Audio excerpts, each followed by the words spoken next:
je pense que le Congo, c'est une démocrature. Ce n'est pas une démocratie. Vous avez une vision très, très pessimiste de votre pays. Non, mais c'est la réalité. Hein. Ce n'est pas une démocratie, c'est une démocrature. C'est-à-dire que c'est un système qui, dans toutes les apparences d'une démocratie, c'est-à-dire organise des élections, mais pas avec les standards internationaux, pour contenter les chancelleries occidentales, pour dire qu'il y a eu des élections au Congo. Mais à la vérité, la démocratie, le système, c'est un système totalitaire. Il y a un contrôle sur tout.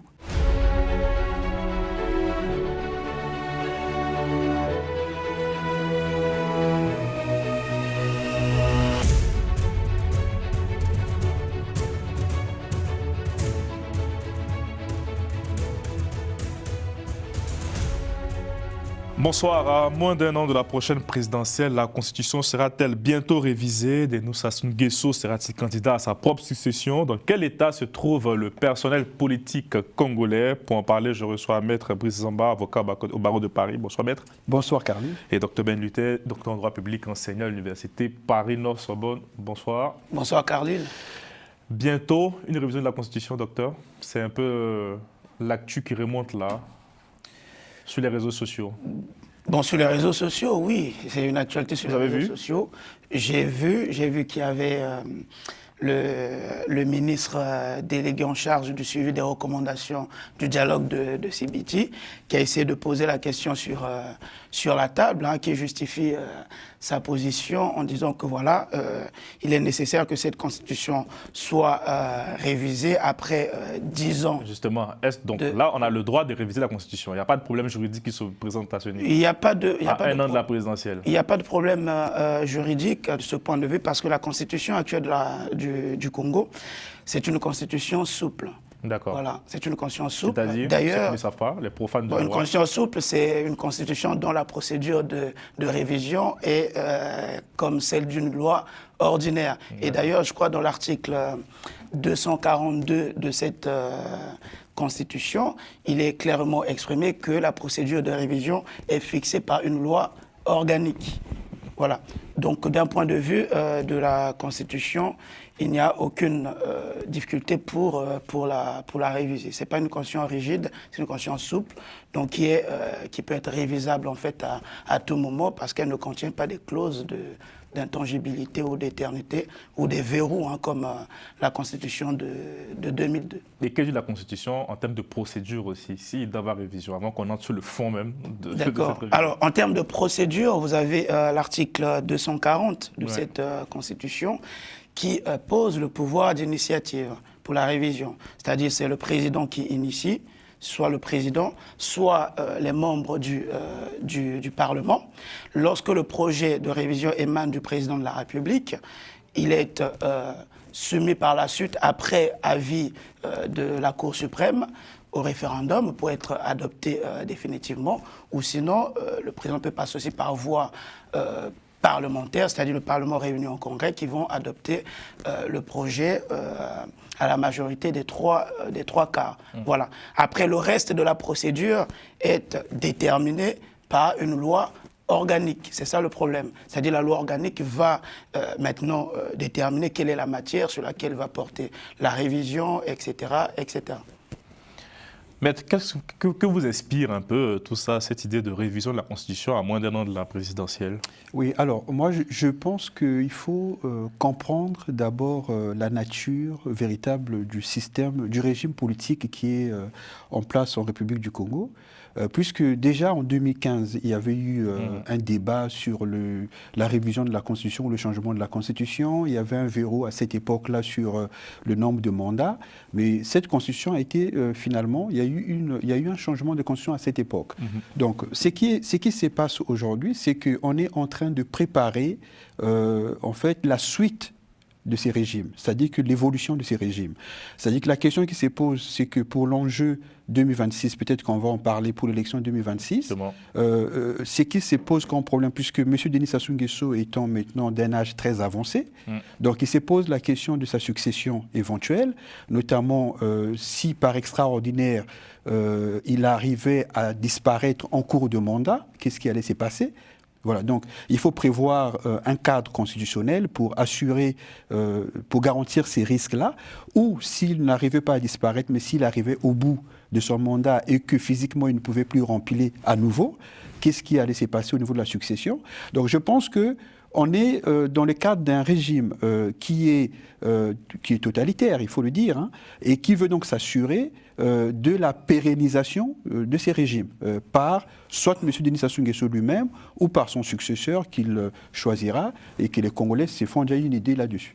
Docteur Benedicteur, quels sont les grands changements prévus dans ce projet de révision qui n'est pas encore officiel, hein, mais de ce qui déjà a pu fuiter? Oui, d'abord, permettez que je revienne sur ce que Maître Samba disait, sur notamment la question de savoir si, de préparer la succession, hein, c'est-à-dire si le président disparaît entre-temps. Il y a une disposition prévue.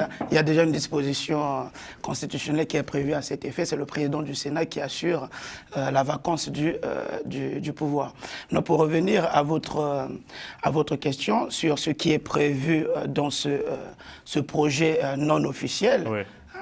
À entendre le ministre délégué en charge des questions du dialogue, il disait qu'il fallait d'abord d'un point de vue politique créer trois blocs, blocs de droite, de gauche et du centre, pour éviter qu'il y ait trop de candidatures à une élection sérieuse comme une élection présidentielle. Et pour un pays aussi qui n'a que 6 millions d'habitants, avoir autant de partis politiques, c'est quand même, ça peut susciter des travers au sein pour notamment la paix, la quiétude. Donc là, c'est quoi? C'est une régulation des partis politiques ou c'est un statut de l'opposition qui va être octroyé? Non, d'abord, je crois que je l'ai entendu parfaitement. Il parlait d'abord sur la question, la réforme même des partis politiques, créer 3 blocs. Okay. Ensuite, et ça, il faut passer par la Constitution pour faire ça? Oui, il faut la Constitution, il faut réviser la Constitution pour créer ces blocs. Et deuxième chose, ouais. Il prévoit l'aménagement au niveau du pouvoir exécutif, c'est-à-dire la création d'un poste de vice-président. Okay. Voilà. Bon, créer un poste de vice-président, on se demanderait ce que deviendra maintenant le Premier ministre. Mais bon, ça c'est quoi? C'est un régime parlementaire en Congo? Nous sommes dans un régime parlementaire. D'accord. Un régime parlementaire moniste, c'est-à-dire où le gouvernement n'est responsable que devant l'Assemblée nationale. Okay. Voilà. Et troisième proposition, c'est d'aménager en quelque sorte le dispositif juridique électoral en ce qui concerne notamment les élections législatives. Voilà. C'est les 3 points qui ont été mis sur la table. Et dont vous avez écho? Dont j'ai écho, voilà. Analyse de Maître. Oui, mais en fait, je pense qu'avant tout, il y a l'analyse juridique qu'on peut faire, hein, mais bon, moi, je pense que mon contradicteur le fait bien, mais il faut plutôt aller sur la volonté politique de ce qui est fait, à la vérité. C'est-à-dire que les mesures concernant l'organisation des groupes de partis politiques ou sur les élections ne sont que des mesures qui sont préparées pour faire passer la véritable mesure phare de ce qui est prévu comme étant une réforme de la Constitution, notamment la vice-présidence. C'est la mesure la plus importante pour le régime en place. Voilà. Parce qu'à la vérité, quand on parle de bloc politique, on n'a pas besoin, parce que moi, ce qui m'étonne toujours dans les pays africains, c'est qu'on veut toujours imiter ce qui se passe en Occident. Voilà. Parce que quand on parle de la droite, il y a une philosophie politique de droite qui concerne les libéraux, par exemple. Et les libéraux, ça implique qu'il y ait dans le pays un patronat qui est organisé, et qui est un patronat organisé, qui a des entreprises, et qui donc défendent une certaine idée de la société par rapport à leur position de patron. Voilà. Bon, vous avez un pays comme le Congo, est-ce qu'il y a un groupe, est-ce qu'on a suffisamment une classe de patrons importante au Congo? Est-ce qu'on a... il y a un patronat. Oui, il y a le patronat, mais est-ce qu'on a, je dirais, une couche des sociétés organisées et qui peuvent s'organiser pour défendre leurs intérêts de classe? Parce que quand on parle de partis politiques organisés entre la gauche, la droite et le centre, c'est qu'il y a une conscience politique de classe.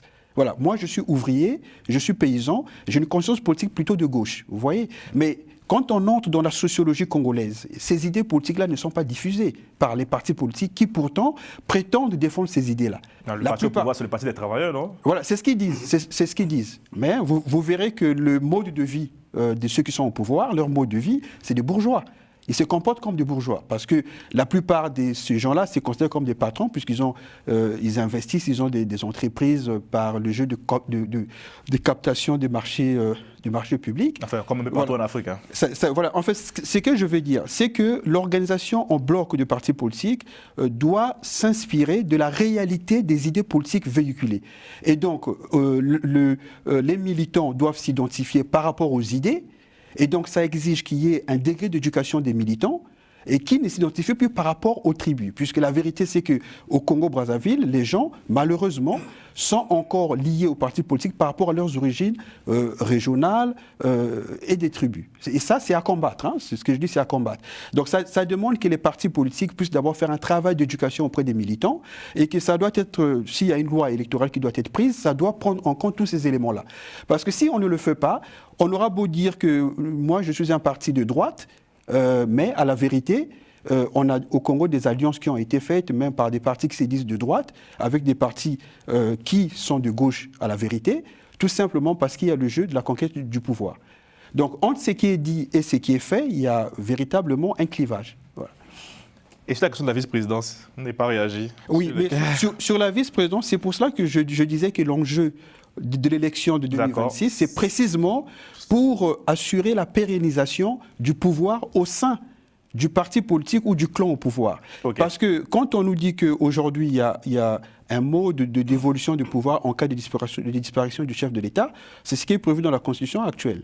Mais le plus important, c'est que ce soit le président de l'Assemblée ou le président du Sénat, c'est parfois des gens qui ne sont pas bien vus au niveau du clan. Donc l'enjeu, c'est d'avoir un vice-président qui est du clan. Comme ça, si le président venait à disparaître ou qu'il ne remplissait plus, que le vice-président qui va lui succéder soit du clan et du sérail. Voilà, donc au Congo, il faut le dire, ça se passe comme ça aujourd'hui. Donc c'est ça. Docteur, moi sur la question de la vice-présidence, est-ce qu'il y a un blocage juridique? Est-ce que vous avez parlé tout à l'heure de régime parlementaire mixte? Est-ce que ça arrive de dénaturer le régime politique en place? Est-ce que le Congo a besoin d'un vice-président aujourd'hui pour s'inscrire dans une modernité institutionnelle? Alors, il faut d'abord rappeler que le Congo a connu, je crois, 13 constitutions, dont 3 avaient déjà consacré ce poste de vice-présidence. Donc, c'est pas nouveau. Voilà, la première constitution, celle de 1961, qui consacrait déjà ce poste. La deuxième, c'est celle de 1969, qui consacrait aussi ce poste. Et l'acte fondamental de 1977, qui consacrait aussi ce poste de vice-présidence. Maintenant, avec la constitution actuelle, mettre en place un poste de vice-président nécessite donc une révision de la Constitution. C'est le premier obstacle. Et le deuxième problème, c'est que si jamais il y a révision et qu'on crée ce poste, ça va dénaturer donc ainsi le régime parlementaire qui est mis en place, parce que le régime parlementaire signifie qu'il faut qu'il y ait un Premier ministre, un président de la République et un Premier ministre, donc un exécutif bicéphale. Après, attention, en Côte d'Ivoire, par exemple, il y a un président, vice-président et un Premier ministre. Donc, c'est pas nouveau sur le continent. Le régime ivoirien est un régime semi-parlementaire, semi-présidentiel. Enfin, mais le régime congolais est purement parlementaire. Parce que nous étions, sous l'empire de la Constitution de 2002, c'était un régime semi-présidentiel. Et avec la Constitution de 2015, c'était un régime vraiment parlementaire. Donc là, si on modifie la Constitution, on crée ce poste, ça veut dire qu'on va voir... On va se donner un régime présidentiel. Voilà, on va basculer naturellement vers un régime... Ça va être un régime présidentialiste. Semi-présidentiel ou présidentiel. Présidentialiste. Parce que ce qu'il faut dire, c'est que on nous parle souvent de régime présidentiel en Afrique, mais en général, c'est des régimes présidentialistes. C'est-à-dire que c'est le chef de l'État qui concentre tous les pouvoirs. Voilà. C'est-à-dire que le chef de l'État, il est élu. c'est son parti parce qu'il contrôle le système électoral qui a la majorité au Parlement. C'est le président qui désigne son Premier ministre, c'est lui qui le démet quand il le veut. À la vérité, il n'y a pas vraiment, de mise... de remise en question du gouvernement par le Parlement puisqu'ils ont la majorité. Ça dépend des régimes. Voilà, ça dépend des pays aussi. Ça dépend des régimes. En fait, il y a le régime parlementaire en tant que tel, mais la plupart des régimes qui se disent présidentiels en Afrique, je précise, qui se disent présidentiels en Afrique, en général, c'est des régimes présidentialistes. Parce qu'un régime présidentiel, c'est un régime de séparation stricte de pouvoir. Oui, justement. Donc, vous avez, l'exécutif ne peut pas agir sur le législatif, et le législatif ne peut pas non plus censurer ou démettre le gouvernement. Donc la séparation du pouvoir est stricte. Mais en Afrique, en général, quand on dit que c'est un régime présidentiel, c'est que tous les pouvoirs sont concentrés entre les mains du chef de l'État. Voilà. Donc en général, c'est ça. Donc pour revenir à la question de la vice-présidence, moi je pense qu'il y aura, comme l'a dit Dr Ben Luther. Le docteur Ben Luther, c'est-à-dire que là, à mon avis, le régime va être plus présidentialiste. Voilà, parce qu'on aura un exécutif qui va être au sommet, et donc on ne voit plus l'intérêt, à la vérité, d'un Premier ministre qui va être là pour juste pour rebondir très rapidement, c'est vrai que le régime présidentiel, c'est un régime qui est caractérisé, vous l'avez bien dit, maître, par une séparation stricte des pouvoirs. Mais seulement, il y a, pour la nécessité politique, parfois dans un régime présidentiel, on peut trouver des mécanismes de collaboration de pouvoir. Là, nous avons un exemple des États-Unis, qui est un régime présidentiel marqué par une séparation, entre guillemets, stricte des pouvoirs. C'est la plus vieille démocratie au monde. Mais il y a un système qu'on appelle le check and balance, qui permet que la démocratie puisse parfois freiner les... Voilà. Donc il y a toujours des souplesses au niveau de la séparation de pouvoir. Merci beaucoup, messieurs, pour ces analyses juridiques. Dr Ben, vous qui êtes aussi sur les réseaux, comment les Congolais ont accueilli, comment ça a accueilli cette nouvelle-là? Est-ce que vous sentez un vrai engouement ou pour le moment on se dit il y avait de nouveau sur le soleil? Bon, pour le moment en fait tout est timide pour le moment puisque c'est pas encore une information vraiment. C'est vrai qu'il n'y a pas eu de projet, le Parlement n'a pas été saisi. Voilà. Et d'ailleurs il faut rappeler que celui qui a mis le projet sur la table, il n'a pas la légitimité de le faire constitutionnellement parlant. Il n'est pas légitime. C'est un ballon d'essai. Voilà. Je crois que vous avez anticipé ce que j'allais dire. Je pense que le PCT fait de la politique.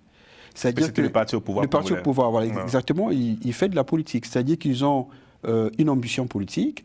Et comme quand on fait de la politique, il faut d'abord envoyer un ballon d'essai. Il faut tester l'opinion, voir ce qu'est l'opinion. Donc, quand on teste l'opinion, il faut avoir quelques personnes qui vont commencer à en parler, susciter un débat, et puis par la suite dire que ça répond à une attente de la société. Et après, on va dire, bon, comme la société est intéressée par ça, il faut qu'on évolue. Voilà, c'est de la politique, en fait. Vox Donc, nous, en faisant cette émission, on participe à ça. C'est pas on traite de l'information. C'est pas l'ordre du jour.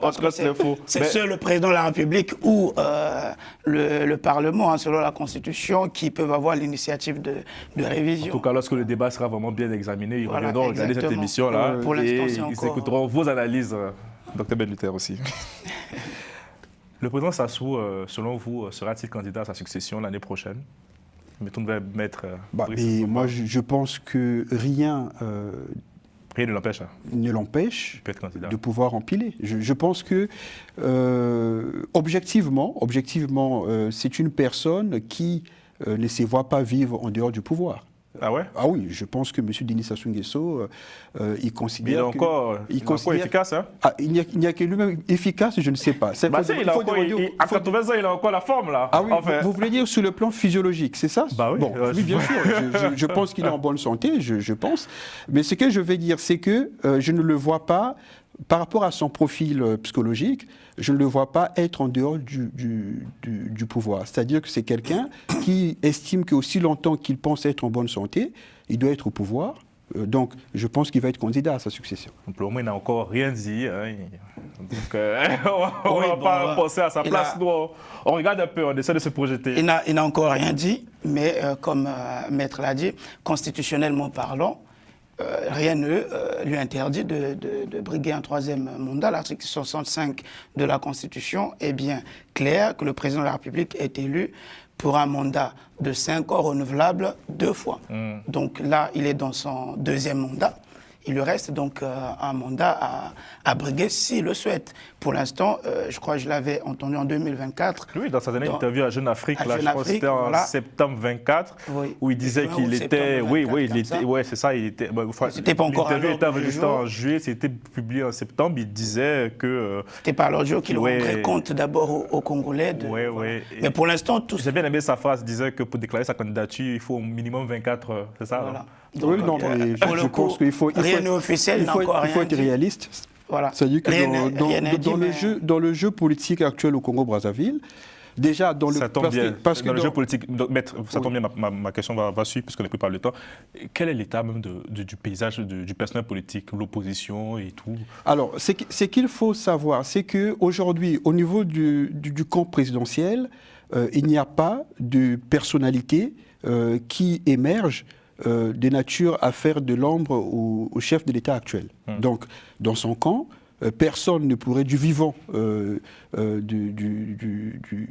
Denis Sassou Nguesso, s'opposer à lui, de son vivant. C'est pas possible. C'est pas possible. Mais donc, il dit qu'il y a une opposition qui vit, qui existe, qui a des droits. Oui, non, mais je parle d'abord dans son camp. D'accord, ok, voilà. Pardon. Maintenant, au niveau de l'opposition, il y aura forcément des candidats. Il y aura des candidats. Mais ce qu'il faut savoir, c'est que le parti, quand on prend l'UPADES, qui s'est dit de l'opposition, il faut quand même observer qu'il y a un membre de l'UPADES qui est au gouvernement actuel de Denis Sassou Nguesso.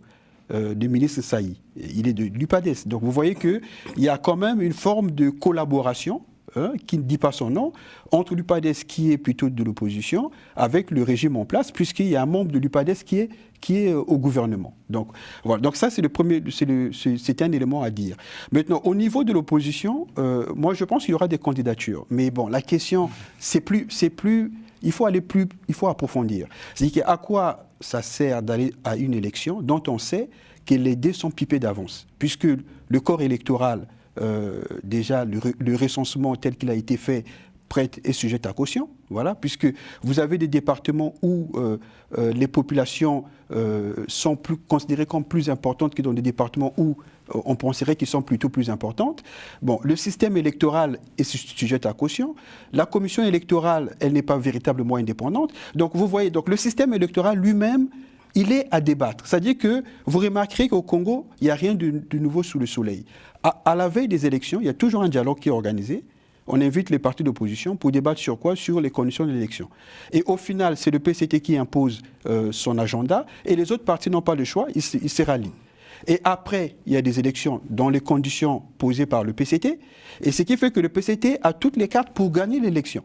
Donc, moi, je pense que le Congo, même, franchement, s'il faut que je donne mon opinion, je pense que le Congo, c'est une démocrature. C'est pas une démocratie. Vous avez une vision très, très pessimiste de votre pays. Non, mais c'est la réalité. Hein. C'est pas une démocratie, c'est une démocrature. C'est-à-dire que c'est un système qui donne toutes les apparences d'une démocratie, c'est-à-dire organise des élections, mais pas avec les standards internationaux, pour contenter les chancelleries occidentales, pour dire qu'il y a eu des élections au Congo. Mais à la vérité, la démocratie, le système, c'est un système totalitaire. Il y a un contrôle sur tout. Voilà, donc, régime présidentialiste, démocratique, totalitaire. Maître Ben Luther. Je vais revenir sur un élément, sur le fait que... Sera avocat. Merci, Carl. Sur le fait qu'il y ait certains membres de l'opposition qui collaborent avec le pouvoir, notamment la présence d'un des ministres qui est issu de l'opposition, qui fait partie du gouvernement. Cela ne m'étonne pas. Cela ne m'étonne pas. Il se fait juste avoir le Congo voisin, l'Union sacrée. Constant Moutamba. Voilà, donc en matière de politique, il peut y avoir des accords, des unions. Et dans tous les cas, opposition ne signifie pas forcément... Je vois le... Il peut y avoir toujours une opposition constructive. Une opposition constructive. Au nom de l'unité nationale, c'est ça? Et généralement, cette même opposition, parfois réclame le fait qu'il y ait souvent un gouvernement d'union nationale. Voilà. Oui, mais, donc, non, mais il faut je pas, ne vois pas. Oui, cher ami, il faut pas confondre les concepts. C'est-à-dire que en politique, vous avez des projets de société. Oui. Bon, vous avez un parti qui est élu sur la base d'un projet de société. Vous, si vous êtes l'opposition, ça veut dire que vous avez un projet de société qui est différent du projet qui a été élu par le peuple. Mais pour l'unité nationale, on peut s'associer. Oui, mais Bah, le concept de l'unité nationale, c'est quand une nation fait face à un péril. Voilà. C'est-à-dire que quand une nation, je prends l'exemple de la RDC actuellement, la RDC a un péril à l'Est. Donc, dans ces conditions, le parti au pouvoir peut ouvrir le gouvernement pour faire venir les partis de l'opposition, de la société civile, pour créer une union sacrée, pour faire face à un péril.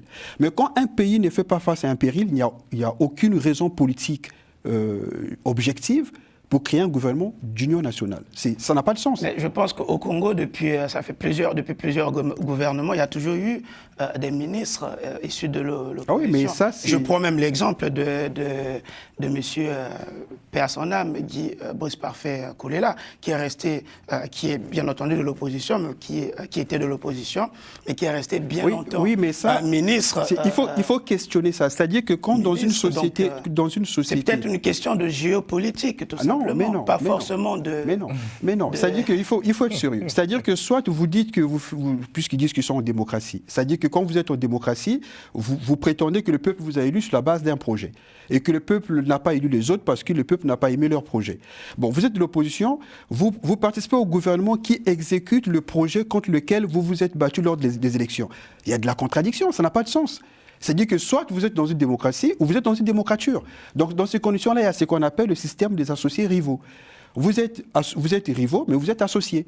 C'est-à-dire que vous êtes associés, vous partagez les prébendes du pouvoir, mais chacun reste à un rôle qui lui est spécifié. On vous dit, bon, vous faites l'opposition, mais pas jusqu'à un certain seuil. Vous restez jusque-là, et puis comme ça, on donne l'apparence à la communauté internationale qu'il y a de la démocratie au Congo. Merci, messieurs. Le 5 février 1979, 46 ans, hein, si je compte bien. Quel héritage le président Sassou laisse actuellement à son pays? En un mot. Alors, en un mot, pour résumer ces dates, je pense qu'il faut situer le contexte, c'est qu'en 1977, le président Marien Ngouabi se fait assassiner. 30 secondes. Soyez bon. Se fait assassiner. On met en place un comité militaire pour conduire les affaires donc, de l'État. Et ce comité militaire va donc mettre en veilleuse le Parti congolais du travail. Et donc, le président Yumbi, qui était donc président de la République en ce moment-là, va en quelque sorte convoquer le comité central du PCT, qui était le parti État, parti unique. Et lors de la première session, on dissout le comité militaire du parti, parce que, à la vérité, c'est qu'on voulait liquider le Parti congolais du travail. Et donc, ce comité, cette session qui avait eu lieu a porté le président Denis Sassou Nguesso à la tête du parti, donc d'office, et selon l'acte fondamental de 1977, qui devient d'office président de la République. Donc, il va réhabiliter en quelque sorte le Parti congolais du travail, qui va donner un second souffle à ce parti qui est en voie de disparition. C'est pour cela qu'aujourd'hui, on célèbre, le PCT célèbre... Et donc, en un mot, comment vous définirez un peu l'héritage du président Sassou?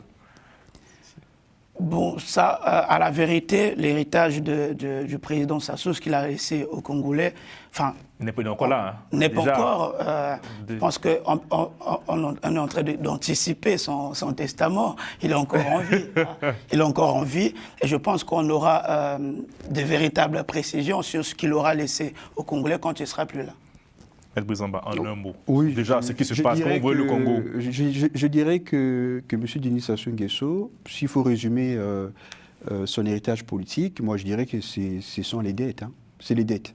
Voilà, c'est-à-dire que vous avez, en 1991, quand il y a la conférence nationale au Congo, à la fin, il y a un bilan que la conférence nationale dresse. C'est que le Congo a plus de 5 milliards de dollars de dettes, plus de dettes. C'est-à-dire que le Congo est le pays le plus endetté par tête d'habitants. Voilà, quand M. Denis Sassou Nguesso quitte le pouvoir en 1992. Voilà. Donc, le président du Souba arrive, il est élu, et il essaie de stabiliser la dette. M. Denis Sassou Nguesso revient après avoir enjambé plusieurs cadavres.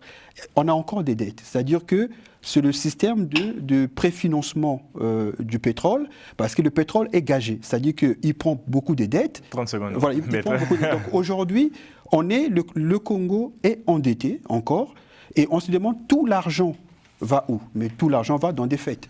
Parce que là-bas, il y a des fêtes tout le temps. Voilà. Mais pas pour les Congolais. Enfin, il y a des fêtes partout en Afrique. C'est vrai que le Congo est un pays très jovial. On aime tous les Congolais, on salue tous les Congolais. Merci à tous les deux. Merci pour vos analyses. Merci aux téléspectateurs qui nous suivent, assez nombreux sur YouTube ou à l'antenne. J'aimerais moins saluer ce soir un téléspectateur fidèle, Moussa Vito, Tonton Vito, soit salué de là où tu es.